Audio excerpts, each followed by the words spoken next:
A gente acorda, trabalha, vive, mas é como se a gente sentisse que até mesmo o céu, o próprio céu, o céu de Deus, o céu dos céus está distante. Como assim? Mas às vezes a gente sente. Ou será que é só eu que sente isso? Você já sentiu? Levanta a mão. Está vendo aí? É verdade. Às vezes a gente sente que o próprio céu está distante. Talvez você tenha se sentido assim nos últimos dias. Talvez você esteja se sentindo assim agora. Porque afinal de contas, quando a gente cumprimenta as pessoas com o nosso sorriso, não dá para ler o que está acontecendo lá dentro. Só Deus sabe. Existe um homem na Bíblia que também conheceu esse tipo de dia. Ele passou 40 anos no deserto, repetindo a mesma rotina. Talvez pensando nos sonhos frustrados e se achando triste, vulnerável, impotente e sem propósito de vida. Até que num dia inesperado, ele escuta o nome que muda tudo. Este é o tema da mensagem de Deus para mim e para você nesta noite. Repita comigo: o nome que muda tudo. Você já sabe que nome é esse. Quero convidar você a abrir a sua Bíblia comigo em Êxodo 3:14. A gente vai começar com este verso, mas a gente também vai examinar outros versos no mesmo capítulo no decorrer da mensagem, tá? Eu não quero ler tudo de uma vez para não dar nenhum spoiler para aqueles que não conhecem a história, porque tem gente aqui que eu aposto que não conhece a história, se bem que é uma história muito conhecida. Eu prefiro que a gente vá descortinando as cenas quadro a quadro, assim o enredo fica mais emocionante. Eu vou ler o texto a partir da versão ARC, Almeida Revista, aliás, a ACF. Abra os ouvidos do seu coração para ouvir o que diz a santa e santificadora palavra de Deus. Diz assim: E disse Deus a Moisés: Eu sou o que sou. Disse mais: Assim dirás aos filhos de Israel: Eu sou, me enviou a vós. Moisés, antes príncipe do Egito, como alguns de vocês lembram, nesse momento é apenas um pastor de ovelhas emprestadas, como descreve a primeira parte do verso 1. Agora você pode ir lá, verso 1, confira comigo, diz assim: E apacentava Moisés o rebanho de Jetro, seu sogro, sacerdote de Midian. Repare que o homem que um dia segurou o cetro, agora segura o quê? Um cajado de ovelhas. Nada contra ser um pastor de ovelhas, mas não há como negar que muitos que conheceram Moisés como príncipe do Egito, e agora vendo ele pastoreando ovelhas que nem mesmo eram dele, poderiam se perguntar assim: cara, como pode esse jogador ter sido estrela do Barcelona e agora está jogando no Ibis de Pernambuco? Porque a comparação é mais ou menos por aí. Alguém podia perguntar: o que aconteceu para ele despencar assim? Não faz o menor sentido. Mas foi justamente ali, no esquecimento, na poeira, no ostracismo, na solidão, que Deus resolve aparecer. É somente eu ou você também acha isso curioso? Mas isso acontece porque, veja aí, é o nosso primeiro ponto, vai aparecer no telão. Deus se revela das formas mais inesperadas às vezes e para as missões mais improváveis. Leia comigo o primeiro ponto, vamos lá. Deus se revela das formas mais inesperadas e para as missões mais improváveis. Já aconteceu com você? Já aconteceu comigo. Está acontecendo aqui com Moisés. Talvez Moisés estivesse pensando assim: ninguém vai me achar aqui, eu estou esquecido nesse fim de mundo, por tudo e por todos. Aliás, eu estou no fim de mim mesmo, eu não estou só no fim do mundo, eu estou no fim de mim mesmo. Afinal, eu estou com 80 anos, e com 80 anos, o que é que o destino pode trazer para mim além de dor de coluna, dor no joelho, insônia, pressão alta, glicose alta, colesterol alto, miopia e problemas com INSS? Eu não estou só no fim do mundo, eu estou no fim de mim mesmo. Meu amado, nesse momento do nosso texto, Moisés estava totalmente sem recurso nenhum. Como diria o matuto, lascado e mal pago. O patrimônio financeiro dele tinha descido pelo ralo, o patrimônio da elite social egípcia tinha dado adeus a ele, o patrimônio corporal dele tinha sido derrubado pela implacável lei da gravidade, pois 80 anos não são 21. Há quem diga assim, pastor, mas tem Tom Cruise com 63, parece ter 27. Mas ele ainda não tem 80. Eu estou para ver Tom Cruise com 80 anos, porque se ele tiver com 80, com essa mesma carinha, realmente tem alguma coisa outra aí. Fala sério, gente, quem iria querer contratar um homem desses, nessas circunstâncias, para a tarefa de libertador?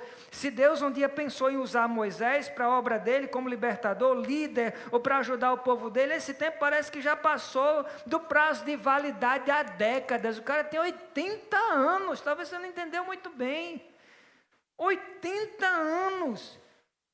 Na opinião de muita gente, talvez dele mesmo, ele era o que na gíria americana eles chamam de loser, talvez você já ouviu. Um perdedor, um velho falido, fadado a morrer, esquecido, numa terra esquecida também. E é neste momento que Moisés está totalmente no fim dele mesmo, que algo inesperado acontece. Quando Moisés estava levando o rebanho atrás do deserto e vai ao Monte Horebe, o anjo de Deus aparece em uma chama de fogo, diz o verso 2. Em seguida, uma voz sai de dentro da sarça e diz, Moisés, Moisés. No verso 4, Moisés responde, eis-me aqui. Veja aí, eis-me aqui. Então, no verso 5, Deus manda Moisés tirar as sandálias, em reverência àquele momento, sinalizando que a sarça era um tipo de encontro entre o céu e a terra, sinalizando que Moisés estava deixando para trás o território profano da rotina e entrava no território da revelação. Repita comigo, território da revelação. Essa é uma palavra que a gente vai usar muitas vezes aqui nesta mensagem, revelação. É como se Deus estivesse dizendo assim, aqui Moisés, o chão é outro, a atmosfera é outra e a postura também deve ser outra. Então Moisés tira as sandálias, como além de tudo um ato de rendição, como quem reconhece assim, eu não caminho mais com os meus passos, agora eu sigo a tua direção. Agora Moisés está prestes a ouvir nos versos de 7 a 14, as palavras que vão mudar tudo, ou se você preferir, o nome que muda tudo. Meu amado, veja que cena arrepiante, não só pela natureza sobrenatural do encontro, mas principalmente porque quando Moisés tinha certeza de que não tinha nada mais a oferecer, isto vai para você que tem certeza essa noite que não tem mais nada para dar a ninguém, a oferecer a ninguém. Moisés estava com essa certeza aqui, que quando ele tinha certeza de que não tinha mais nada para dar, e estava no fim dele mesmo, com 80 anos de idade, Deus disse para ele, olha só o que é que Deus fala, agora você está pronto. Você está pronto nesse momento, você não tem a aparência que você tinha, Moisés, isso é verdade, você não tem a saúde que você tinha, você não tem os recursos que você tinha, você não tem mais a fama que você tinha, você perdeu toda a sua rede de apoio, agora você está pronto. Na verdade, eu tenho ouvido a aflição do meu povo, Moisés, o meu povo cativo no Egito, sobre as garras do faraó, e eu quero enviar você para tirar o meu povo de lá, conduzi-lo à terra que eu preparei para eles, a terra de Canaã, a terra prometida. Quem sabe Moisés tinha pensado assim, como assim? Como assim? Não faz nenhum sentido. Será que é Deus mesmo falando nesse arbusto? Você já parou para pensar nisso, lendo esse texto? Que Moisés pode ter questionado se é Deus mesmo falando, convocando um cara totalmente sem recurso, no fim dele mesmo, com 80 anos de idade, sem nada a oferecer. Não, eu acho que não é Deus, não. Meu irmão, será que você é capaz de enxergar a primeira revelação arrepiante por trás desse encontro com Deus e com Moisés aqui? Segure firme na cadeira para ouvir essa revelação tremenda que o Espírito Santo tem para você nesta noite. A primeira revelação é essa: você pode estar no fim de você mesmo, mas é aí, nesse exato lugar, o melhor lugar para que a graça de Deus possa te encontrar, meu irmão. Quando você está no fim de você mesmo, perto do fim, caminhando para a beirada do precipício. Só há 2 lugares em que você caminha para a beirada do precipício, vai caindo, dá o último passo e dá 2 passos para além do precipício e nem cai, continua caminhando como se houvesse chão. O primeiro lugar é o desenho animado, já assistiu? Papaléguas, isso acontece assim, no Pica-Pau também. Você é capaz de caminhar 2, 3 metros para fora do desfiladeiro. O outro lugar é no Senhor. Você pode caminhar para fora do precipício e tem mãos invisíveis te sustentando para fora dele. Deus faz isso se Ele quiser. Só quem crê diz amém.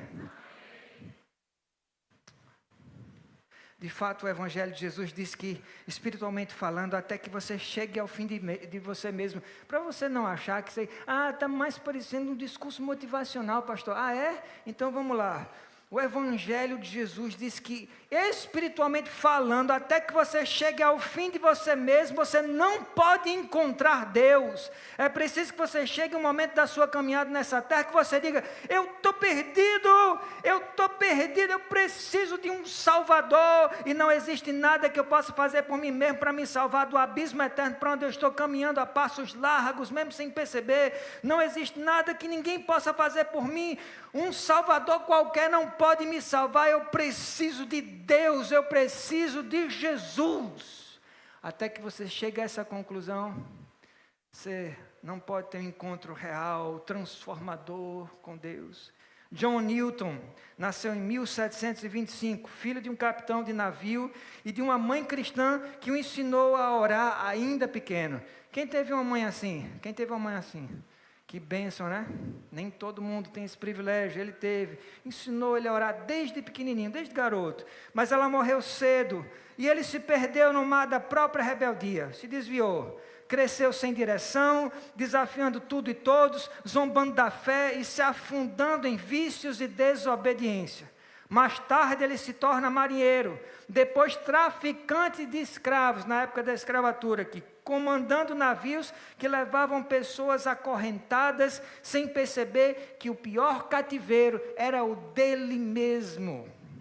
Um dia, em meio a uma tempestade violenta, quando o mar ameaçava engolir o navio, Newton tinha certeza que ia morrer, mas ele grita por misericórdia, Senhor, tem misericórdia de nós! E Deus ouve. No balanço das ondas, ele descobre que a graça é o último porto de quem perdeu o rumo. Aquele encontro com o Salvador transforma um traficante em pregador, um blasfemo em um adorador. Anos depois, John compôs um dos mais belos hinos cristãos, vocês conhecem, muitos de vocês conhecem, Amazing Grace, graça maravilhosa, que diz assim, Amazing Grace, how sweet the sound, graça maravilhosa, como é doce o som, que salvou um miserável como eu estava perdido, mas agora fui encontrado, eu estava cego, mas agora vejo. Aleluia. Já idoso, John resume a vida dele em uma frase que ecoa como evangelho puro. Olha que frase, meu irmão. Ele levou para ele o resto da vida, ele disse, eu só sei de 2 coisas nessa vida. Uma, que sou um grande pecador. Segunda, Jesus é um grande Salvador. Meu amado, a primeira coisa que eu e você precisamos fazer para entrar na presença de Deus é chegar espiritualmente no fim de nós mesmos. Este é o primeiro ato, o maior e o mais urgente passo que a gente precisa tomar. Se você adiou, você fez isso até hoje, não adie nem mais um dia. A outra revelação que o Espírito Santo quer entregar para você a partir desse encontro de Deus com Moisés é: o tempo de Deus geralmente é diferente do seu tempo. Repita comigo: o tempo de Deus é geralmente diferente do meu. O entendimento, meu irmão, de tempo apropriado ou de melhor oportunidade quase nunca é o mesmo que o nosso. Você provavelmente é testemunha disso a essa altura da vida. Deus se revela a Moisés quando ele era um idoso de 80 anos, ou seja, com ao menos 40 anos de atraso, alguém poderia dizer. Se 40 anos já é a idade que quando a gente acorda sem dor, a gente já acordou no céu, Imagina com 80 anos, meu irmão. Alguém poderia dizer, mas ouça isso, todos os supostos atrasos de Deus são abençoados. Todos os supostos, eu digo supostos porque Deus não se atrasa, mas a gente tem impressão de atraso. Na Bíblia, os homens e mulheres que receberam as maiores bênçãos de Deus, pode conferir, pode ir lá e conferir, foram aqueles que souberam esperar, todos eles. Vou citar alguns. Abraão esperou 25 anos, você lembra disso? 25 anos, a promessa de Deus até o nascimento de quem? Isaac, sentindo o silêncio do deserto, e quando finalmente Isaac nasceu, a bênção que repousava sobre Isaac, se estendeu pelos 4 cantos da terra, e chegou até mim, até você. A bênção de Isaac chegou na Igreja Batista Candelária, meu irmão. Que tal isso?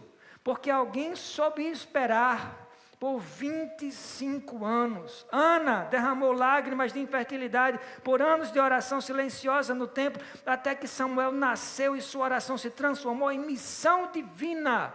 Vamos para José, que sofreu 13 anos de poço, servidão, prisão, até ser exaltado como governador do Egito e ser usado por Deus para salvar o mundo da fome, que assolou o planeta inteiro por 7 anos. Vamos para a viúva Ruth, que trabalhou pacientemente anos no campo, fiel a Deus, até que Boaz se tornou a bênção dela, mostrando que Deus cumpre a promessa no tempo certo. Vamos para Davi, que esperou aproximadamente 15 anos, fugindo de inimigos, aprendendo sobre humildade, antes de se sentar no trono de Israel. Vamos para o aleijado do tanque de Betesda, que esperou 38 anos, deitado à beira da água, ouvindo a multidão passar, enquanto o milagre parecia nunca chegar. E finalmente aconteceu quando Jesus se aproximou e falou para ele: queres ser curado? Naquele instante, a vida dele mudou para sempre. Agora me diga, meu irmão, qual é o ponto comum entre todas essas pessoas? O que é que tem de comum em todas essas pessoas? Você consegue me dizer? Isso, a espera. Era real, mas não era só real. Era longa, era também dolorida. Parecia mais um atraso. Só que o propósito era maior. Cada lágrima, cada silêncio, cada demora aparente era um compasso da sinfonia de Deus. Meu irmão, eu e você precisamos aprender a esperar no Senhor, porque os caminhos dele são retos. Espere no Senhor, porque Ele sabe o fim desde o começo. Meu irmão, espere no Senhor, porque a palavra dele diz que é bom esperar nele. Espere no Senhor, porque a espera sempre vale a pena. Espere no Senhor, porque Ele promete renovar as suas forças enquanto você espera. Espere no Senhor, porque a palavra diz que um dia para Ele é como 1000 anos, e 1000 anos como um dia. Se você está no deserto, no medo, na solidão ou na dor, lembre-se, Deus está escrevendo algo maior do que você pode ver agora, e é algo grande, muito grande, e é do outro lado da vida, que é maior do que qualquer coisa desse lado, algo incrivelmente maior. No final você vence.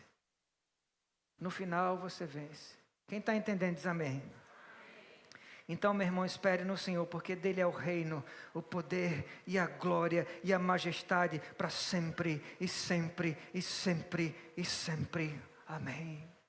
Próxima revelação que o Espírito Santo quer nos entregar nesta noite, a partir do nosso texto, é que Deus preserva a sua vida diante dele e te capacita por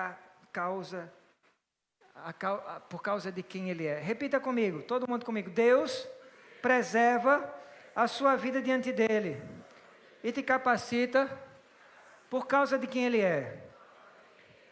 Note comigo que quando Deus termina de convocar Moisés para a missão, e diz aqui no verso 10, acompanhe comigo aí, verso 10. Vem agora, pois, e te enviarei a Faraó para que tires o meu povo do Egito. Moisés olha para ele mesmo em relação ao tamanho dantesco da tarefa e chega à conclusão que seria como a briga de um pincher com um tiranossauro rex, ou um pincher com um dragão, se você preferir. não existe a menor chance. Como é que um cara de 80 anos, sem recurso nenhum, no fim de si mesmo, vai brigar com o faraó, homem mais poderoso do mundo? Qual a chance que você tem contra Donald Trump? Me diga aí. Ou contra Putin? Coloca um cara desse aí. Nenhuma. Moisés responde a Deus no verso 11, ó. Quem sou eu na fila do pão que vá a Faraó e tire os filhos de Israel? Não sou ninguém. O Senhor esqueceu que eu fui descendo de divisões até chegar ao Ibis. Eu não sou ninguém. Afinal de contas, qual a chance de um idoso de 80 anos, falido, desconhecido, sem nenhum exército, sem armas nucleares, de conseguir convencer o homem mais poderoso do mundo de qualquer coisa, se ao menos Moisés fosse bom de lábia? Acompanhe comigo, porque tem gente que é tão bom de papo que consegue até vender geladeira para esquimó. Não tem gente assim, né? Mas não era o caso de Moisés, nem bom de conversa ele era. No capítulo 4, verso 10, Moisés diz assim, para piorar ainda mais a situação dele, que nem falar ele sabe. Ouça nas próprias palavras de Moisés, ele diz assim, meu Senhor, eu não sou homem eloquente, nem de ontem, nem de anteontem, sou pesado de boca e pesado de língua. Para a maioria dos teólogos, a expressão pesado de língua quer dizer que Moisés ou era gago, ou que era muito ruim de oratória. Bom, seja lá qual for o problema de Moisés, não iria ajudar nada contra Faraó. Se ele fosse gago ou ruim de oratória, não iria ajudar nada. No verso 12 do capítulo 3, Deus tranquiliza Moisés dizendo assim, certamente eu serei contigo. É o que Deus diz. Meu irmão, ter o Senhor junto já deveria ser mais que suficiente para Moisés. Você concorda, sim ou não? Já deveria ser mais que suficiente. É para você suficiente ter o Senhor junto? Mas Moisés, assim como você provavelmente já fez, porque você é tão comedor de cuscuz quanto Moisés, feito do mesmo material, somos todos homens mortais. Então, veja só o que é que Moisés diz aqui. Ele pergunta, quando o Senhor disse que vai ser comigo, porque o Senhor disse que vai ser comigo, certo? Quando o Senhor disse que vai ser comigo, me fala uma coisa, como é que vai ser isso? Dá para dizer em detalhes exatamente como vai ser? Dá para anotar e passar para mim por zap ou um e-mail? Tem algum panfleto explicando tudo? Tem um QR Code mostrando a programação inteira, minuto a minuto, como é que vai ser isso? Quem é que gostaria que fosse assim? Levante a mão, porque é só eu que gostaria. Não?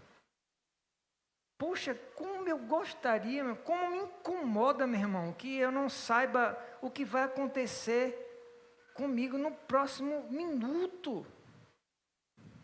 A pergunta de Moisés exala o cheiro do medo e de alguém que ainda não conhece muito bem com quem está falando. Moisés teve um encontro com Deus, estava ouvindo o Senhor, mas ainda não conhecia muito bem com quem estava falando. Ouça com um frio na barriga a pergunta de Moisés e a resposta de Deus nos versos 13 e 14. Então disse Moisés a Deus, eis que quando eu for aos filhos de Israel e lhes disser, o Deus de vossos pais me enviou a vós, e eles me disserem, qual é o seu nome? O que lhe direi? E disse Deus a Moisés, eu sou o que sou. Disse mais, assim dirás aos filhos de Israel, eu sou, me enviou a vós.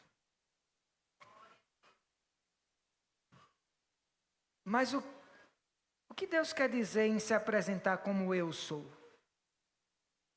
Você já se perguntou isso? O que Deus está querendo dizer?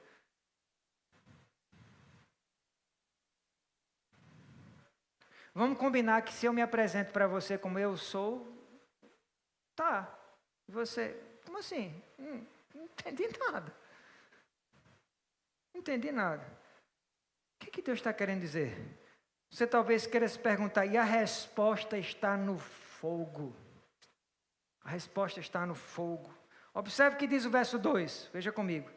E apareceu o anjo do Senhor em uma chama de fogo, no meio de uma sarça, e eis que a sarça ardia no fogo, e a sarça não se consumia.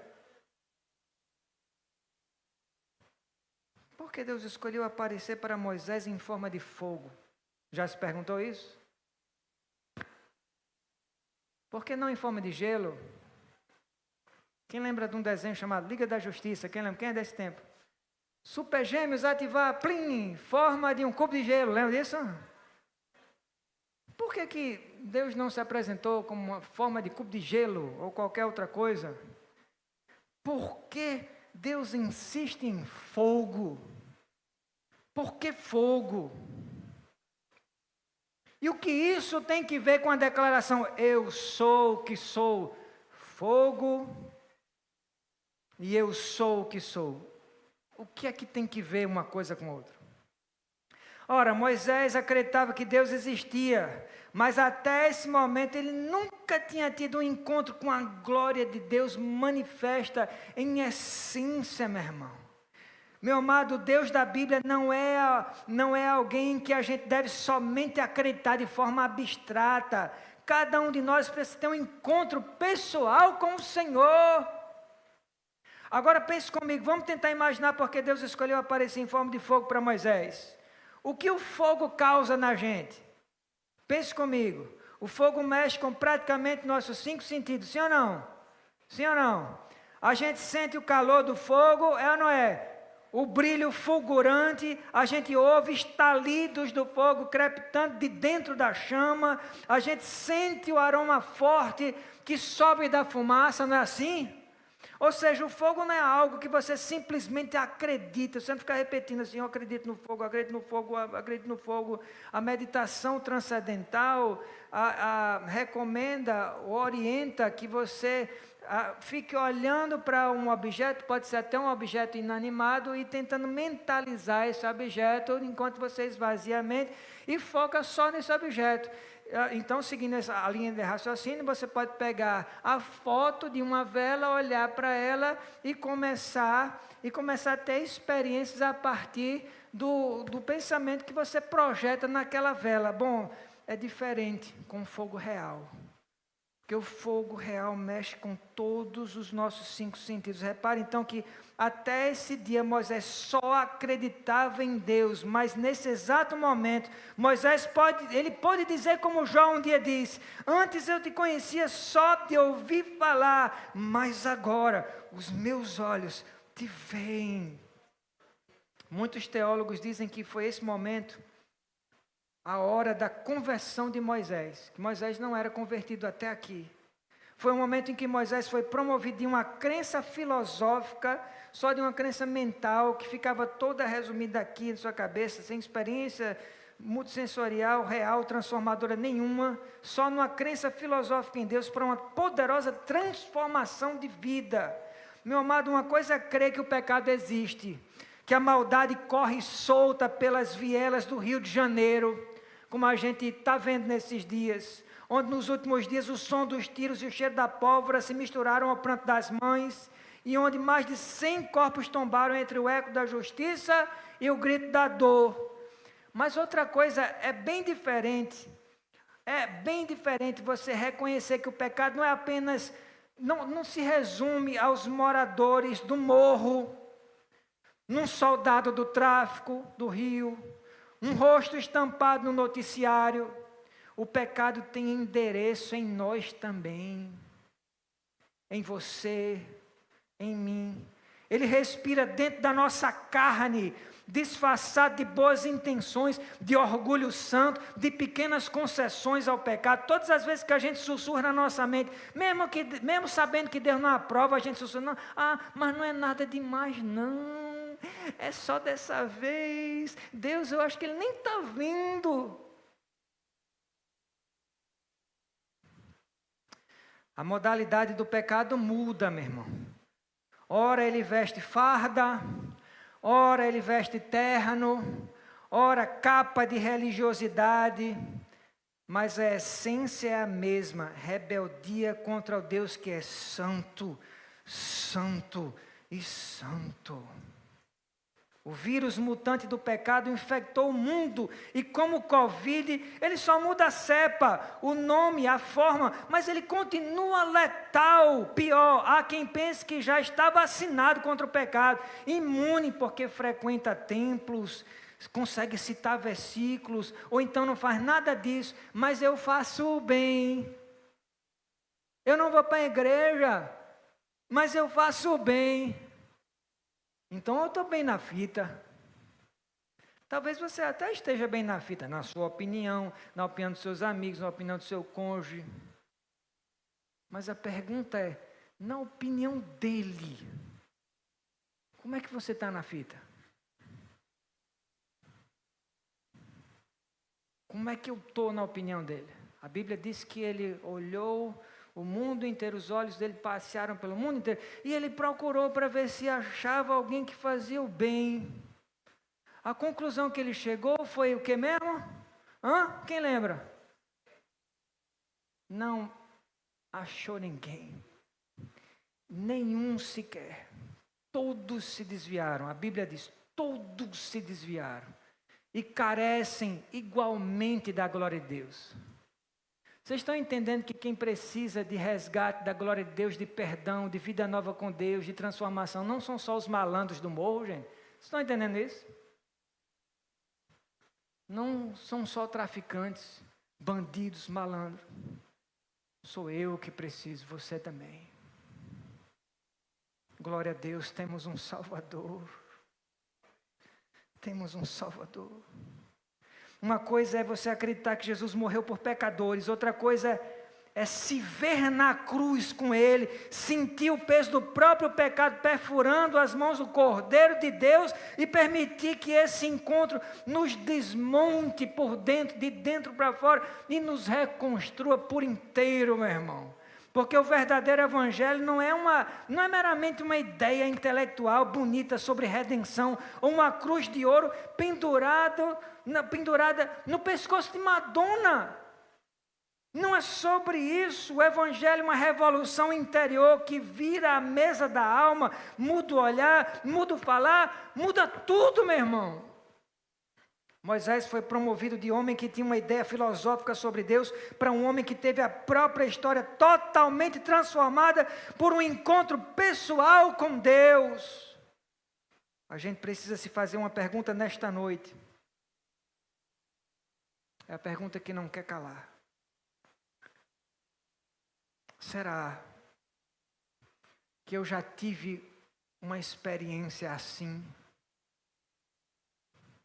Será que eu posso dizer sem titubear, sem pestanejar? Será que eu consigo dizer que eu tive uma experiência assim, pessoal, não coletiva, pessoal, real, inquestionável e transformadora com Deus? Uma experiência do tipo que me purifica, muda a minha forma de pensar, muda a minha forma de falar com as pessoas, muda a minha forma de agir, de tomar decisões, minhas prioridades, me aponta para uma grande missão e me capacita sobrenaturalmente para cumpri-la. Será que você pode dizer nesta noite, sem titubear, que este, como Moisés, é você, meu irmão? Em nome de Jesus, leve essa pergunta a sério, porque não existe absolutamente nada que substitua o poder de uma comunhão verdadeira com Deus. Absolutamente nada. Agora deixa eu dizer para você mais uma razão muito provável porque Deus aparece para Moisés no fogo. E o que isso tem que ver com a declaração, eu sou o que sou. Note comigo que este fogo não era um fogo como a gente conhece. Não era um fogo natural. Pergunte, por quê?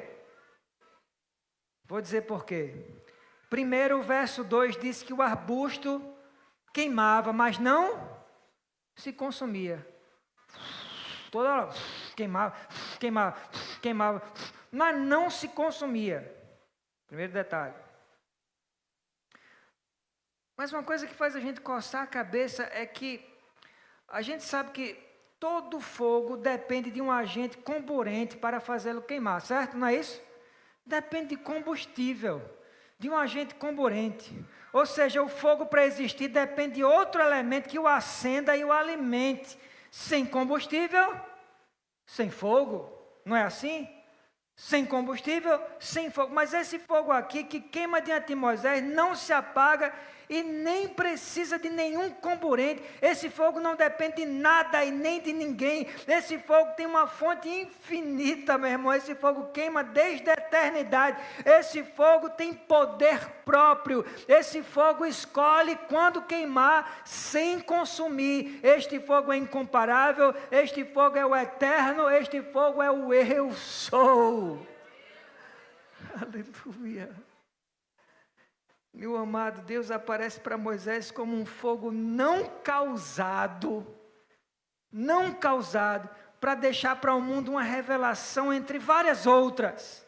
É como se ele estivesse dizendo: eu sou a causa que ninguém causou, a causa que se autossustenta e que com seu próprio poder infinito a tudo cria, transforma e sustenta, e sem mim nada do que foi feito se fez. E Moisés pergunta: quem é o Senhor? Quem vai me enviar? Deus responde: eu sou o que sou. Com a postura de Moisés e com o discurso dele, Moisés também pergunta: e eu, Deus, quem eu sou? Quem Moisés é? Como se eu estivesse perguntando para ele: quem Nilma é? Moisés perguntou: quem eu sou? E a resposta de Deus é: eu sou o que sou. Você está entendendo que quando Deus diz quem Ele é nos define? É sobre isso. Essa resposta não define só, inclusive Moisés, define o próprio Deus, define tudo. É a revelação do que a teologia chama de aceidade divina, o fato de que Deus é autoexistente, eterno e suficiente. Tudo que existe depende dele, mas Deus não depende de nada. Quando Deus diz a Moisés assim: eu sou o que sou, o verbo hebraico ser, nessa frase, é raia, que aparece na forma imperfeita e que expressa uma ação contínua e poderia ser traduzida assim, e talvez até prefiro essa tradução, pode ser traduzida dessa forma: eu sou aquele que está sendo. Eu sou aquele que está sendo. Eu sou aquele que está sendo. Eu sou aquele que está sendo. É um movimento infinito, circular. Tente encontrar o começo. Onde ele termina? Onde está o meio? É como se Deus estivesse dizendo assim para Moisés: nunca, Moisés, existiu um tempo em que alguém vai dizer que eu era. Nunca vai haver um tempo em que eu vou passar a ser. Nunca vai haver um tempo em que alguém vai dizer de mim: ele se tornou. Nunca haverá um tempo em que eu vou deixar de ser, porque eu sou o que eu sou para sempre. Eu estou sendo. Eu sou aquele que estou sendo. Eu estou sendo agora e para sempre, eternamente. Outro dia eu assisti boquiaberto um debate entre o brilhante apologista cristão Kent Hovind e o cientista ateu Reinhard Schleiter. Talvez você já escutou também ou já ouviu no Instagram. É um debate muito famoso também, eu acho que apareceu no YouTube. O cientista pergunta, e eu vou ler aqui a entrevista de forma literal. O cientista pergunta assim: de forma honesta, responda: de onde veio Deus? Quem sabe alguém aqui já se perguntou ou se pergunte: de onde veio Deus? Quero que você explique a história sobre o início do universo, Deus, matéria espiritual e o impacto sobre a matéria material. E Kent, o apologista, responde: sua pergunta de onde veio Deus parte de uma suposição errada. Obviamente, ela mostra que você está pensando no Deus errado, porque o Deus da Bíblia não é afetado por tempo, espaço ou matéria. Se ele fosse afetado por tempo, espaço ou matéria, ele não seria Deus. Tempo, espaço e matéria são o que chamamos de contínuo. Chamamos de quê? Contínuo. Os três precisam ter vindo à existência ao mesmo instante. As três coisas: tempo, espaço e matéria. Porque se houvesse matéria, mas não espaço, onde você colocaria a matéria? Se houvesse matéria e espaço, mas não tempo, quando você colocaria? Você não pode ter tempo, espaço ou matéria de forma independente. Eles precisam surgir o quê? Simultaneamente, os três.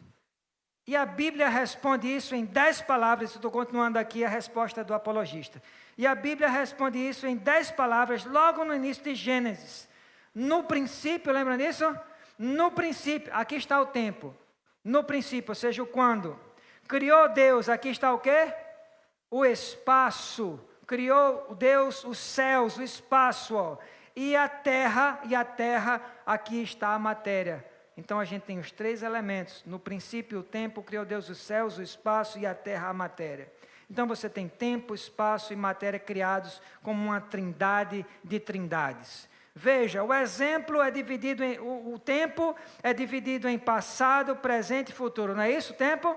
Acompanhe o raciocínio aí. O espaço é dividido em quê? Comprimento, largura e altura. E a matéria, sólido, líquido e gasoso. Uma trindade de trindades criada instantaneamente. Que quem as criou precisa estar fora delas. Se ele fosse limitado pelo tempo, ele não seria Deus. O homem que criou o computador não está dentro do computador. Ele não está correndo lá dentro, mudando os números na tela, diz o apologista. Da mesma forma, o Deus que criou este universo está fora dele, está acima, além, dentro, através dele, mas não é afetado por ele. E quanto ao conceito de que uma forma espiritual não pode ter efeito sobre um corpo material, que era o outro questionamento aqui do ateu, o apologista continua dizendo: pois bem, então você teria que me explicar emoções como amor, ódio, inveja, ciúme e racionalidade, porque tudo isso é imaterial, mas tem efeito sobre a matéria. Quero dizer, se o seu cérebro é apenas uma coleção aleatória de substâncias químicas formadas por acaso ao longo de bilhões de anos, como você pode confiar nos seus próprios processos de raciocínio e nos pensamentos que você tem? Meu amado, esta noite é preciso que a gente encare os fatos uma vez por todas, em nome de Jesus. Inclusive, se tem aqui um agnóstico, um ateu, nós não ditamos, é preciso humildade para afirmar isso, a gente não dita a verdade, como quem compõe um prato gourmet num balcão self-service. Então, quem quiser lá fora do conhecimento de Deus, escolher abraçar o delírio que eles bem escolherem, que faz, mas que você aqui nesta noite abraça a verdade da voz que ecoa por milênios de dentro daquele fogo não causado, que é o mesmo que ecoa nesta noite, e ainda diz agora mesmo: eu sou. Ele continua falando. Ele não só falou na sarça, ele continua falando. Lembra? Eu estou sendo, falando, agindo, libertando, acolhendo, transformando, renovando, curando, fazendo novas todas as coisas. O fogo não causado. Agora uma curiosidade misteriosa e arrepiante. E com ela vai mais uma revelação. Porque o fogo não somente não se consumia quanto também não consumia Moisés. Porque veja só, ele não consumia a sarça, mas não consumiu Moisés, certo? Porque não consumiu a sarça e também não Moisés, já que a Bíblia diz, você vai lembrar desse versículo, a Bíblia diz que Deus é fogo consumidor. Quem lembra desse verso? Deus é fogo consumidor, ou seja, quem vê a face de Deus, quem vê Deus se revelando em essência, não pode ficar vivo para contar a história. Como é que Moisés ficou? A segunda parte do verso 6 diz inclusive que Moisés cobriu o rosto com medo de olhar para Deus. Ele parecia saber que ninguém pode olhar para Deus sem ser fulminado instantaneamente. Moisés sabia que contemplar a presença de Deus em sua essência significava morte certa. Só que Moisés não resistiu à curiosidade. Mesmo sabendo que corria o risco de ser morto, Moisés num momento coloca as mãos no olho, e em outro momento ele tira as mãos para olhar a sarça. Feito uma criança que coloca as mãos nos olhos e finge não olhar, quando na verdade ela está olhando entre os dedos. Você já fez isso? Quem já fez isso? Levanta a mão. Olha aí, a gente não aguenta, né? É muita curiosidade. Foi o que aconteceu aqui com Moisés. O verso 4 diz que Moisés se virava para ver. Olha aí o verso 4. E a pergunta que não quer calar é porque como é que pode você não ser fulminado pela presença manifesta de Deus na sua essência? Como Deus pode se aproximar de alguém e esse alguém não morrer? A presença de Deus entre seres humanos mortais e pecadores significa morte certa e instantânea. E só existe um jeito, e talvez você possa imaginar onde eu estou querendo chegar. O que está acontecendo aqui entre Deus e Moisés e que faz com que Moisés não seja fulminado nesse encontro, tem a sua resposta no começo do verso 2. Confira comigo aí, começo do verso 2. Olha só que coisa fantástica. Começo do verso 2, diz assim. Talvez você, quando você leu esse texto, passou desapercebido. Mas note agora com muita atenção. Apareceu o anjo do Senhor. Apareceu o quê? Mais uma vez, apareceu o anjo do Senhor. Às vezes, quando a gente lê essa narrativa, a gente deixa passar desapercebida essa parte tão importante. Talvez a mais importante de toda essa passagem. O momento em que a gente está se deparando aqui no nosso texto é um daqueles em que Deus envia o anjo dele para transmitir uma mensagem a alguém. Ele fez isso algumas vezes no Velho Testamento, lembra disso? Algumas vezes. Agora um detalhe crucial que a gente pode observar aqui é que quando um anjo de Deus, como Gabriel, por exemplo, é enviado para repassar uma mensagem de Deus, ele começa dizendo assim, assim diz o Senhor. Não é isso que os anjos fazem? Ou seja, ele representa o Senhor e a fala dele em nome do Senhor. Mas não é o caso aqui no nosso texto. Aqui é o anjo do Senhor, que é o Senhor. E se o anjo do Senhor aparece para alguém e esse alguém não é fulminado, como assim? Porque Deus disse, ninguém verá a minha glória e viverá. Qual a explicação? Se esse anjo é o Senhor e aparece para Moisés na sua essência e Moisés não é fulminado, então o que é que isso significa? A pergunta é, esse anjo é quem mesmo? Sim, esse anjo é o Senhor, esse anjo é Deus, mas Deus é um o quê? Com três quem? Repita comigo, um o quê? Três quem? Um ser, três pessoas, Deus Pai, Deus Filho, Deus.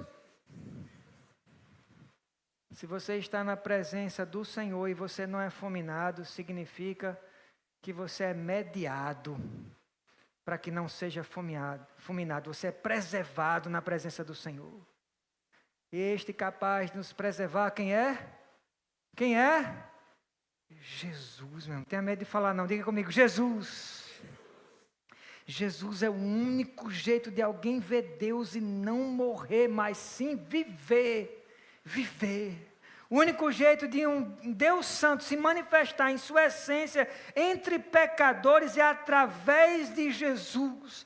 Todas as vezes que Deus quis manifestar a presença gloriosa dEle e mostrar misericórdia, abençoar vidas e capacitar pessoas para uma missão no Antigo Testamento, Ele fez isso através da pessoa pré-encarnada de Jesus, meu irmão. Se em algum momento da sua vida você se perguntou assim, como é que eu posso estar na presença de Deus sendo eu tão pecador? Porque pastor, o senhor não tem noção. Eu peco muito, pastor. Como pode eu cair no mesmo pecado tantas vezes? Como pode eu, todo lambuzado com meus pecados vergonhosos, ficar de pé na presença de Deus santo, santo, santo, santo, e não ser fulminado? Se Deus é um fogo consumidor, então segure na sua cadeira para ouvir isso. É porque o fogo que queima diante de você, o nome por trás da voz que diz eu sou, é Jesus, meu irmão. O nome sobre todo nome. E esse nome muda tudo. Este é o nome que veio não para trazer morte, mas trazer vida abundante e vida eterna. Alguns de vocês vão lembrar dessa cena agora. Na noite em que Jesus estava para ser traído, na escuridão do Getsemane, o ar pesa, as tochas tremem, o chão parece desaparecer. Soldados da guarda pretoriana se aproximam para prender Jesus, frios, duros, prontos para prender o nosso Salvador. Jesus dá um passo à frente e a voz que ele pronuncia corta a noite. Ele fala, a quem buscais? Não é isso que ele pergunta? E eles respondem, os guardas respondem, Jesus, o Nazareno. Então ele, sem gritar, porque ele não gritou, sem recuar, somente responde, eu sou. Você lembra do que aconteceu na sequência?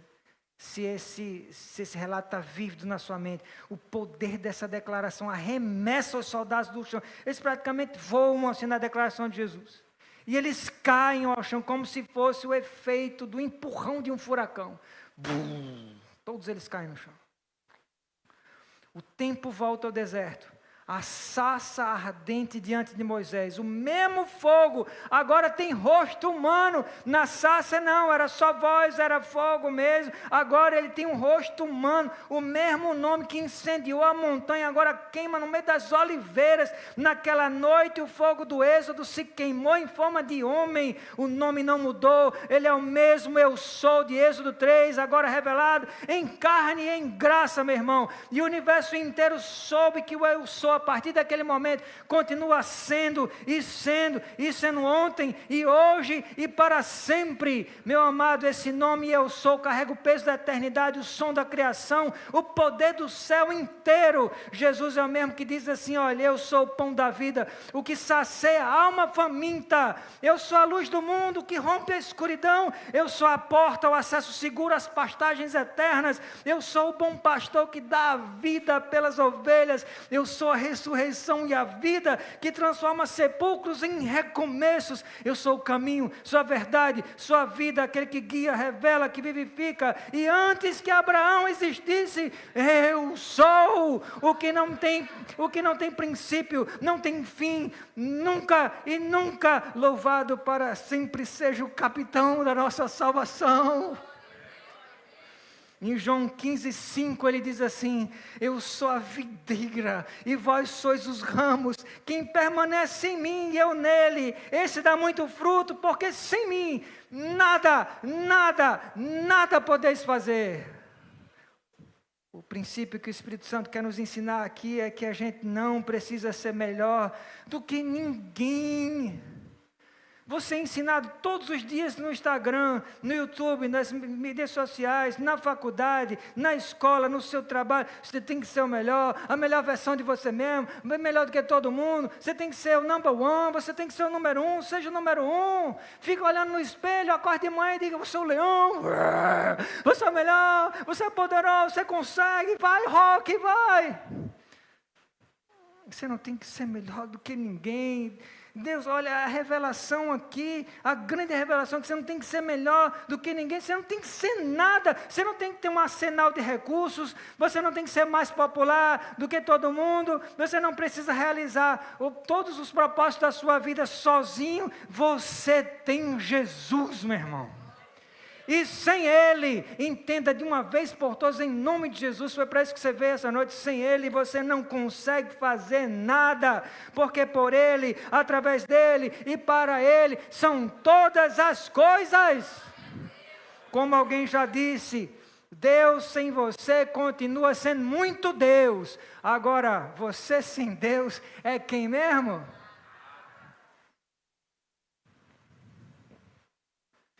Eu ouvi um pregador dizer outro dia que Deus não precisa te empurrar para você cair. Tudo que Ele precisa fazer é só isso, ó. Ou então isso. Só isso. Não precisa te empurrar, não. Ele só precisa deixar você por conta própria.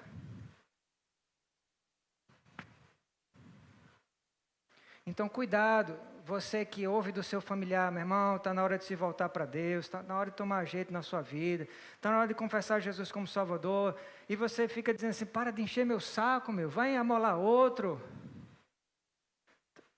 Talvez é Deus usando essa pessoa que ama tanto você, para demonstrar o amor dele por você, te dando uns toquezinhos.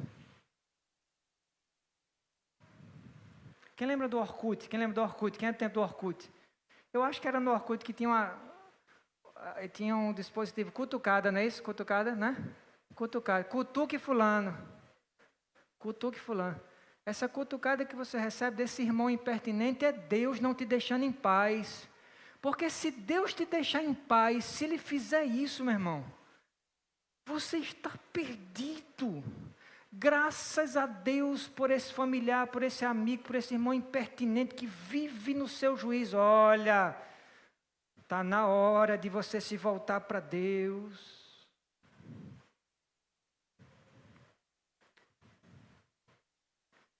Graças a Deus você que é um cristão, nunca está por conta própria, amém?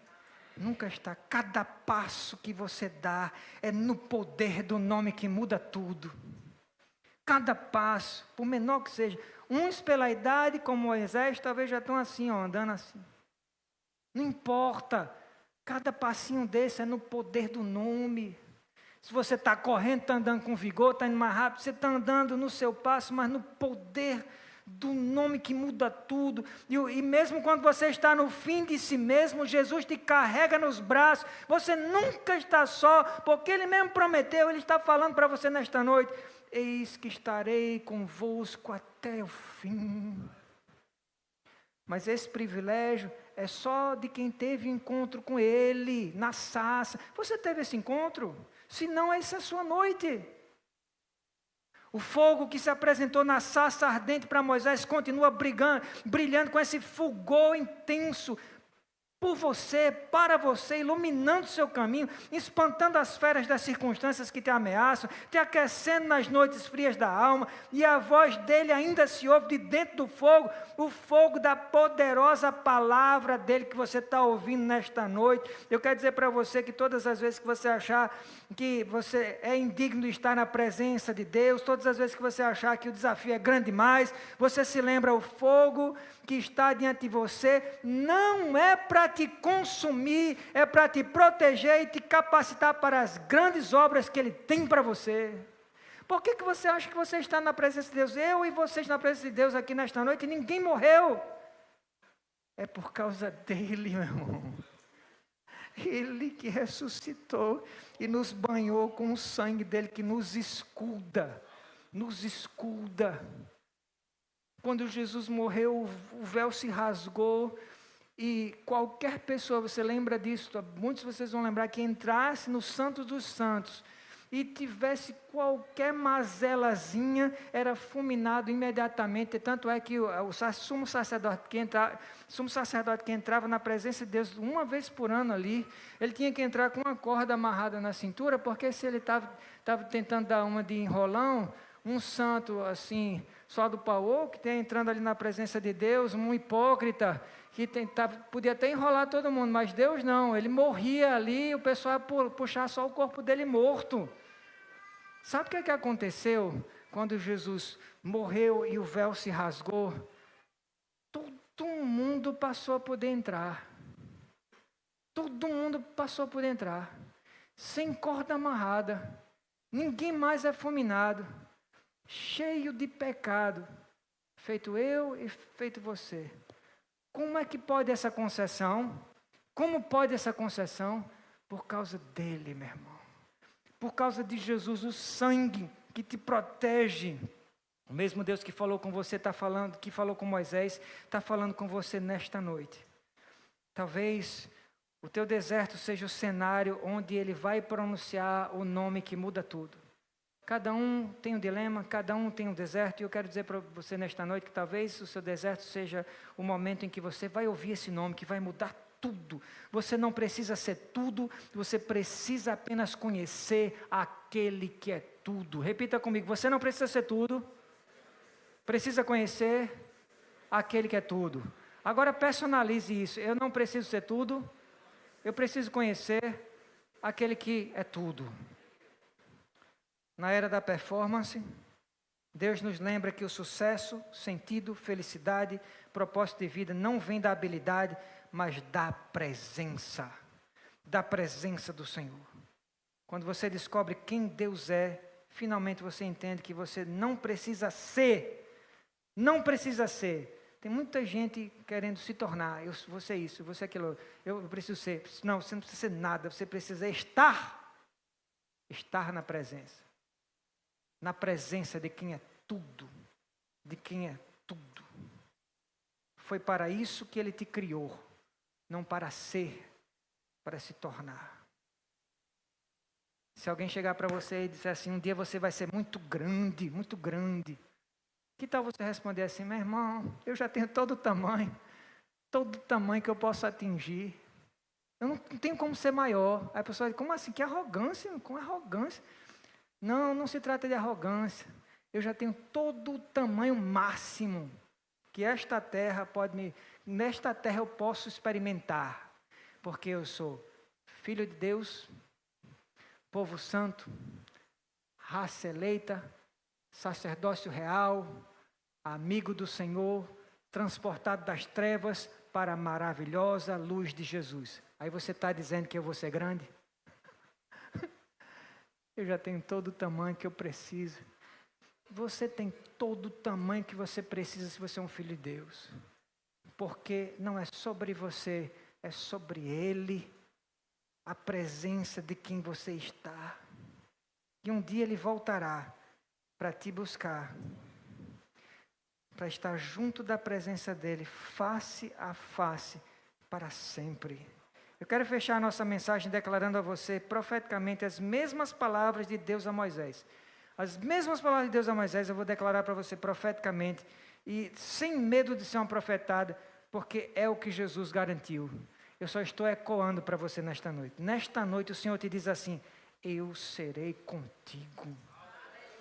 Meu nome será a sua força, minha presença será a sua paz, o meu filho será o seu escudo e a minha essência será o seu sustento, desde agora e para sempre. Aleluia.